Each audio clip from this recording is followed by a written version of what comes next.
बच्चों सुप्रभातः। आज हम संस्कृत में पढ़ेंगे समास। समास क्या होता है? देखिए, समास की परिभाषा दो या दो से अधिक पदों को मिलाने या जोड़ने को समास कहते हैं। समास में क्या होता है? दो या दो से अधिक पद जो है मिल जाता है या जुड़ के एक नया शब्द बनता है, तो वो समास कहलाता है। समास का अर्थ संक्षेप में शम शम इति समासः, सम शम इति समासः। ठीक है।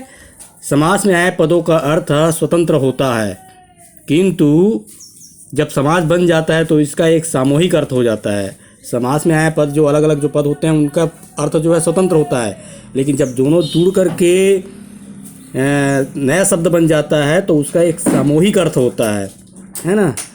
सामूहिक समूह में अर्थ बन जाता है। तो इस प्रकार से जैसे दिया है राष्ट्रपति है, इस समासिक पद का विग्रह जो हो जाएगा राष्ट्रस्य पति। राष्ट्रपति आप जानते हैं राष्ट्रपति है ना, हमारे देश के राष्ट्रपति होते हैं। तो इसको जब विग्रह करेंगे तो राष्ट्रस्य पति हो जाएगा, यानी राष्ट्र का पति होगा।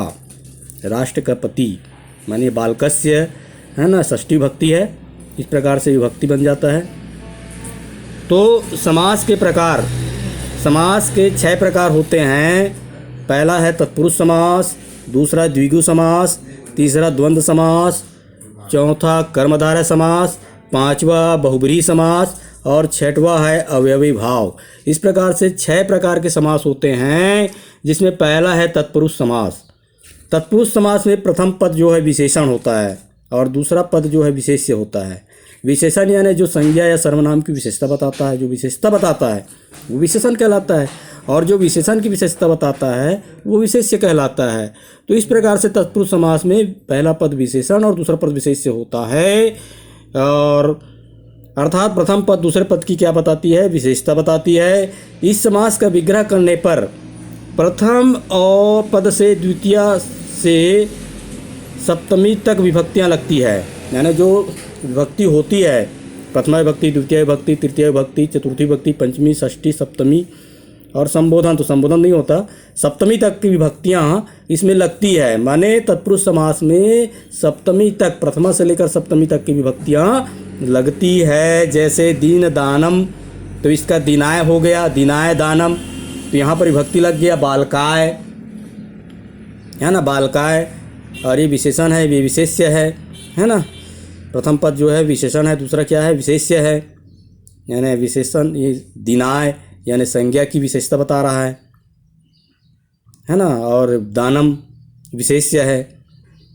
चौर भयम, चौरात भयम, तो ये बालकात विभक्ति जैसे है ना, बालकात चतुर्थी विभक्ति हो गया है ना। और उसी पर परोपकारः, परेशान उपकारः, फिर ग्राम सेवका, ग्रामस्य षष्ठी विभक्ति हो गया, यहाँ पर षष्ठी विभक्ति लग गया। तो विभक्ति लगता है, प्रथमा से लेकर सप्तमी विभक्ति लगता है इसमें।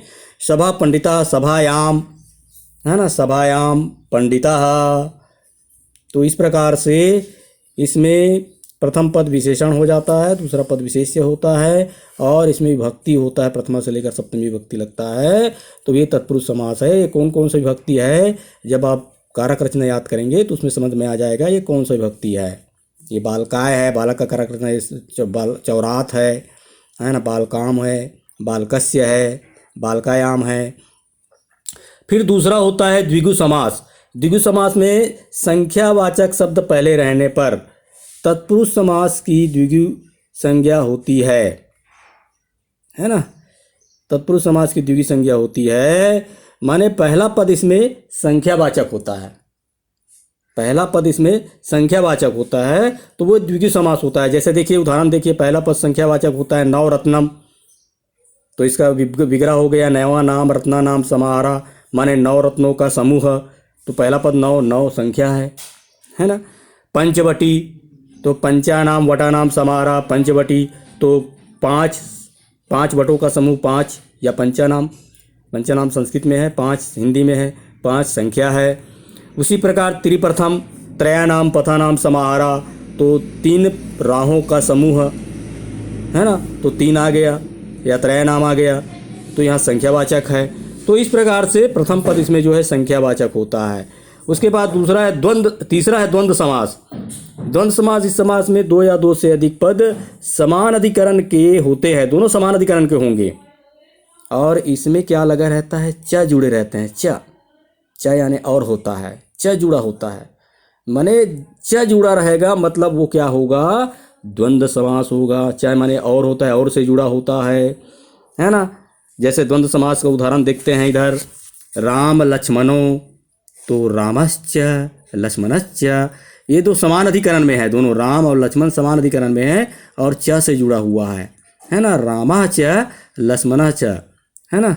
राम लक्ष्मणो रामा च लक्ष्मण च, कृष्ण अर्जुनो कृष्ण च अर्जुना च, राम लक्ष्मण सीता रामा च लक्ष्मणा च सीता। तो इस प्रकार से होता है। दधि पैसी, दधि च पयश्च, है ना। पाणी पादो, हाथ और पैर, तो पाणी च पादौ च। इस प्रकार से पितरो, ये पितरो एकदम इम्पोर्टेंट है, पितरो अक्सर आते रहता है। माता च पिता च, पितरो माता और पिता, हिंदी में माता और पिता हो जाएगा, द्वंद्व समास हो जाएगा। ठीक है। फिर होता है चौथा कर्मधारय समास। ठीक है।